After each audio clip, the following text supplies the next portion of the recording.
मालकिनीने जेव्हापासून मला कामावर ठेवले होते तेव्हापासून मी खूप आनंदी होतो.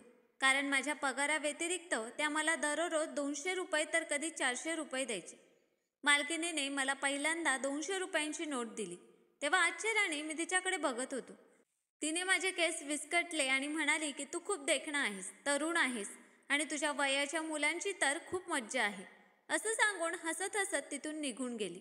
मालकिनीचे शब्द असे होते की मी विचारात हरवून गेलो. कारण ती साधारण 38 वर्षांची बाई होती, पण सर्व प्रकारचे रंगेबिरंगी कपडे मोठ्या आनंदाने घालत होती. मेकअप नेहमीच करत होती आणि स्वतःच्या फिटनेसचीही पूर्णपणे काळजी घेत होती.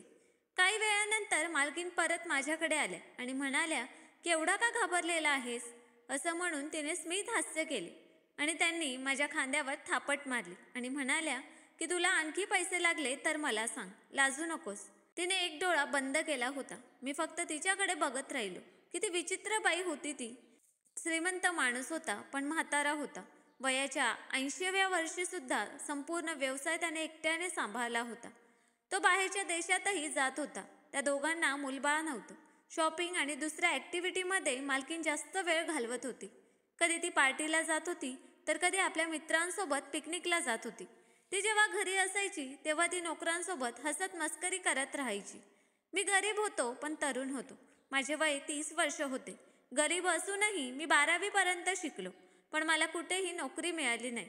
म्हणून मी एका मालकिनीच्या घरी नोकरी करत होतो. इथे काम देखील जास्त नव्हते आणि पगार देखील खूप चांगला मिळत होता. तसं सर्व काही ठीकठाक होतं. पण मला मालकिनीची एक गोष्ट खूप विचित्र वाटत होती. ती म्हणजे की या घरात एकही महिला नोकर नव्हती. सगळे पुरुषच होते आणि मालकीनबाई पुरुषांकडूनच सगळी कामं करून घेत होत्या. स्वयंपाकघरात जेवण बनवण्यासाठी देखील एक पुरुषच नोकर होता. मुख्यतः माझं काम एवढंच होतं की मी माझ्या मालकिणीसोबत कायम राहायचो. ती जिथे जायची तिथे ती मला सोबत घेऊन जायची. मलाही ड्रायव्हिंग माहीत होतं, त्यामुळे मी पण गाडी चालवायचो. खरं तर माझी मज्जाच होती. ती जिथे पण पार्टीला जायची तिथे मला सोबत घेऊन जात होती आणि तिच्यासोबतच टेबलवर बसून खाऊ पिऊ घालत होती. आणि ती मला कामाव्यतिरिक्त देखील पैसे देत होती. त्यामुळे मी तिची सगळी कामे पळतच करत होतो. तसं तर माझं नाव सचिन होतं, पण मालकीन मला सची म्हणून हाक मारत होती. मी सुद्धा माझ्या मालकिनीचे काम खूप आनंदाने करायचो. कधी कधी मालकीन आनंदाने मला पैसे द्यायची. एक दिवस मी माझ्या मालकिनीसोबत हॉटेलमध्ये बसलो होतो. त्या गप्पा मारण्यासाठी कोणाची तरी वाट बघत होत्या, पण त्याने मालकिनीला सांगितलं की ते कुठल्या तरी महत्त्वाच्या कामात गुंतले आहेत, त्यामुळे ते येऊ शकत नाही. ते ऐकून मालकीन स्तब्ध झाली आणि मला म्हणाली की चल सची, आज मी तुझ्याशी गप्पा मारते. ती मला माझ्याबद्दल विचारू लागली, पण गप्पा मारत असताना माहीत नाही त्यांना काय झालं होतं. त्या सतत माझ्या चेहऱ्याकडे काळजीपूर्वक बघत होत्या आणि मला अचानक म्हणाल्या की जा, आपल्यासाठी 2 ब्लॅक सिगारेट घेऊन ये. ते ऐकून मला आश्चर्य वाटलं होतं, कारण यापूर्वी त्यांनी माझ्याकडे अशी मागणी केली नव्हती. मी गेलो आणि 2 सिगारेट घेऊन आलो. एक सिगारेट त्यांनी मला दिली कारण की मी स्वतः सिगारेटचा शौकीन होतो. मी दिवसातून 2-3 तरी सिगारेट पित होतो. पण मला आश्चर्याचा धक्का तेव्हा बसला जेव्हा मालकिनीने स्वतः आपल्या तोंडात सिगारेट घातली आणि लायटरने पेटवली. माझी मालकीन सिगारेट ओढते याचं मला आश्चर्य वाटलं. मी माझ्या मालकीनला सिगारेट ओढताना पहिल्यांदाच पाहत होतो. ती सिगारेट ओढणाऱ्यासारखी धूम्रपान करत होती, पण माहीत नाही सिगारेट पिताना ती कसल्या खोल विचारात गडली होती. मी माझ्या मालकिनीकडे बघत होतो, पण त्यांची नजर माझ्याकडे नव्हती, तर माझ्या मागे बसलेल्या टेबलवर खेळली होती. कितीतरी वेळ ती डोळे बंद न करता कुणाकडे तरी बघत होती. मी वळून पाहिले तर एक तरुण मुलगा आणि एक मुलगी तिथे बसले होते. त्यांना बघून असं वाटत होतं की ती मुलगी डेटवर आली आहे आणि आपल्या घरी स्थळ आणण्यासाठी जबरदस्ती करत आहे. पण तो मुलगा सतत काहीतरी बहाणे सांगत होता. आपल्या गरिबीचं रडगाणं गात होता. माझ्या लक्षात आलं की मालकिनीची नजर फक्त त्या तरुणाकडे होती. ती सतत त्याच्याकडे पाहत होती आणि थंडपणे उसासा टाकत होती. सिगारेट पित असताना अचानक मालकिनीचे डोळे ओले झाले. त्यानंतर तिच्या डोळ्यातून अश्रू वाहू लागले. तिने हाताने डोळे चोळले आणि माझ्याकडे बघितले. तिने पटकन आपली नजर चोरली आणि म्हणाली की सिगारेटच्या धुरामुळे डोळ्यात पाणी आलं आहे. पण हा ओलावा तिच्या आवाजातही दिसत होता.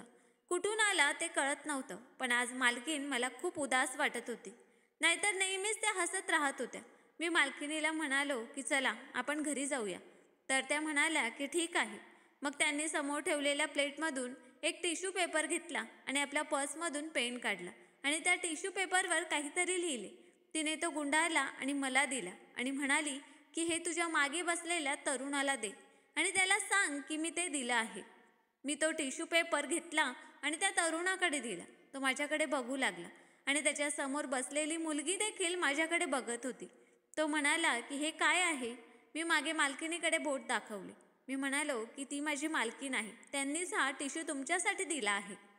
त्या मुलाने मागे वळून मॅडमकडे बघितलं आणि हसला. मग त्याने टिश्यू उघडून पाहिलं आणि हसतच आपल्या खिशात घातला. मला तर काही समजत नव्हतं की नेमकं हे काय होत आहे. जर तो तरुण माझ्या मालकिनीच्या ओळखीचा असता तर तो उठून त्यांच्यासोबत बोलायला नक्कीच आला असता. जर तो अनोळखी होता तर त्याच्या समोर एवढी सुंदर मुलगी बसलेली असूनही तो माझ्या 38 वर्षांच्या मालकिनीला का फ्लर्ट करत होता, जिच्या वाढत्या वयाच्या खुणा तिच्या चेहऱ्यावर दिसू लागल्या होत्या. टिश्यू पेपरवर नेमकं काय लिहिलं होतं ते मी बघितलं नव्हतं. काहीतरी नक्कीच गडबड होती.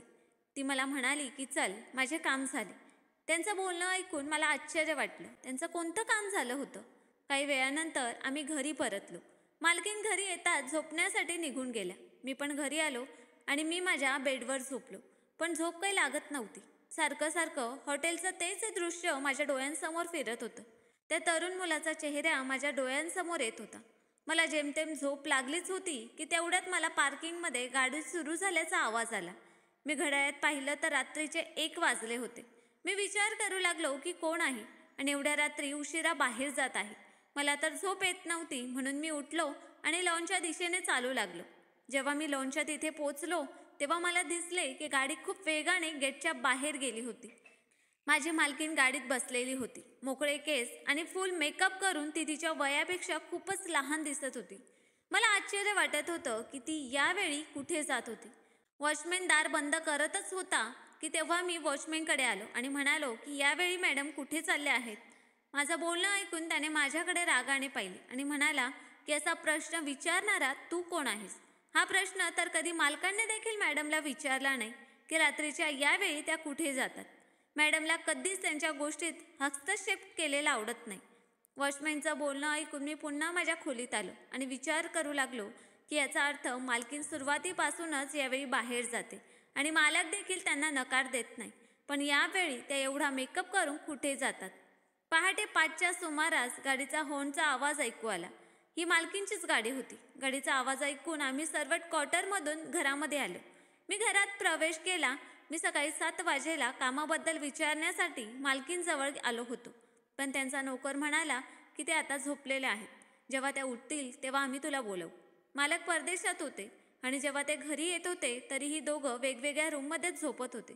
माझ्या एक गोष्ट लक्षात आली होती की मालक जास्त करून परदेशातच राहत होते आणि जेव्हा पण कधी घरी येत होते मालकीनबाईंचा मूड खराब होत होता. मी कधीच त्यांना मालकांशी हसून बोलताना बघितलं नव्हतं. दुसऱ्या दिवशी जेव्हा मी मालकिनीला घेऊन बाहेर गेलो तेव्हा त्या मला त्याच हॉटेलमध्ये घेऊन गेला जिथे तो तरुण मुलगा आम्हाला भेटला होता. यावेळेस मी जे काही बघितलं ते पाहून तर मला आश्चर्याचा धक्काच बसला. जेव्हा आम्ही हॉटेलमध्ये गेलो तेव्हा तो मुलगा त्या ठिकाणी उपस्थित होता आणि घड्याळात पाहत होता. मला असं वाटलं जणू तो मालकींचीच वाट बघत बसलेला होता. जशी त्या तरुणाची नजर मालकिनीवर पडली तो पटकन हसतच उभा राहिला. मालकीन देखील त्याच्याकडे बघून हसली आणि मला म्हणाली की तू बाहेर गाडीत जाऊन बस, मी स्वतः जेवण करून बाहेर येते. ते ऐकून मला फार आश्चर्य वाटलं कारण त्या जेव्हा कधी आपल्या मित्रांना भेटायला येत होत्या मला सोबतच बसून जेवू घालत होत्या. पण कधीच मला असं बाहेर पाठवलं नव्हतं. मी गोंधळून म्हणालो ठीक आहे मॅडम. जसा मी बाहेर जाऊ लागलो मालकिनीने मला 500 रुपये दिले आणि म्हणाली की बाहेर जाऊन काहीतरी खाऊन घे. असे म्हणत ती त्या तरुणाकडे गेली. त्याचा हात हातात घेतला आणि मग त्याच्यासमोर खुर्चीवर बसली. दोघेही हसवून एकमेकांसोबत गप्पा मारू लागले. मी तर एक नोकर होतो त्यामुळे बाहेर आलो आणि माझ्या गाडीत जाऊन बसलो. पण माझी भूक पूर्णपणे मरून गेली होती. मला अजूनही माझ्या मालकिनीचा स्वभाव समजू शकला नव्हता. ती एक अशा प्रकारची स्त्री होती जी नेहमी तरुण मुलांकडे आकर्षित होत होती. मला माहीत नाही तिने त्या दिवशी त्या टिश्यूवर काय लिहिले होते. तो तरुण तिला का आणि कशासाठी भेटत होता. मालकिनीसाठी त्याने त्याच्या मैत्रिणीचा त्यागही केला होता जी मालकीणपेक्षा खूपच सुंदर होत आणि तरुण होती. कदाचित त्या तरुणाने मालकिनीची फक्त संपत्ती बघितली होती जी त्यांच्याजवळ खूप होती. 5 तासानंतर मालकीन परत आली. तेव्हा फार खुश होती आणि तिची चाल वेगळीच दिसत होती. मालकिनीने मला विचारलं की तू काही खाल्लं का? मी म्हणालो हो, जेवलो. मी शांतपणे गाडी चालवत होतो आणि आरशातून मी 2-3दा मॅडमकडे बघत होतो. माहीत नाही त्या काय विचार करत होत्या. गाडीतून उतरण्यापूर्वी त्यांनी पर्समधून 1500 रुपये काढले आणि मला दिले. मी म्हणालो, मॅडम मला याची गरज नाही. त्या म्हणाल्या, आज मी खूप खुश आहे, त्यामुळे तू हे पैसे ठेव. हे मी तुला माझ्या खुशीने देत आहे. मी ते 1500 रुपये त्यांच्या हातातून घेतले. ती गाडीच्या खाली उतरली आणि गुणगुणतच घराच्या आतमध्ये निघून गेली. आज ती खरंच खूप आनंदी होती.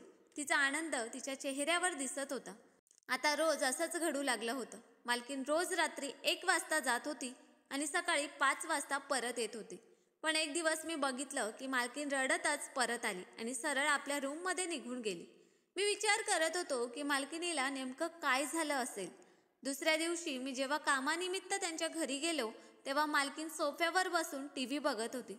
पण त्यांचं लक्ष मात्र दुसरीकडेच कुठेतरी होतं. त्यांच्या डोळ्यातून अश्रू येत होते. मी बऱ्याच महिन्यांपासून त्यांच्या सोबत राहत होतो, म्हणून मला त्यांच्याबद्दल थोडीशी सहानुभूती वाटत होती. मी त्यांना विचारलं, तुम्हाला काय झालं आहे मला सांगा. माझं बोलणं ऐकून ती म्हणाली की सची, त्याने माझ्यासोबत चांगलं केलं नाही.